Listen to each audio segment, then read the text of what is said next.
السؤال؟ ارحمني وطمني. السؤال لو كان مفيش. ارحمني لو كان مفيش.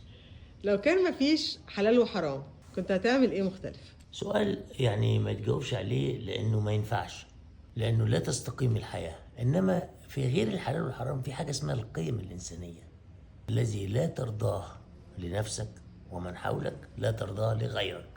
دي مالهاش دعوة بالدين، دي مبادئ قيم إنسانية. أنا مرضاش إن حد يسرقني، يبقى أنا ما اسرقوش. مرضاش إن آكل حق حد، يبقى هو ما ياكلش حقي، وهكذا. مرضاش مثلا إن حد يعني يعتدي على أمي، مش جنسيا يعني ولا حاجة، يعتدي عليها بأي شكل، أنا كمان ما اعتديش على أم أي حد. في قيم دي موجودة في الحياة من أيام ما كانوا بيعبدوا راعة وحتشبسوت وحطب والحاجات دي كلها، كان في القيم دي موجودة. جاء رسول الله عليه الصلاة والسلام ليتمم مكارم الأخلاق، لأنه كان في أخلاق عند الناس المشركين دول، كان عندهم أخلاق وعندهم مبادئ وعندهم حاجات وعندهم أفكار وعندهم حاجات كتير. لا إيه؟ خلاص. طيب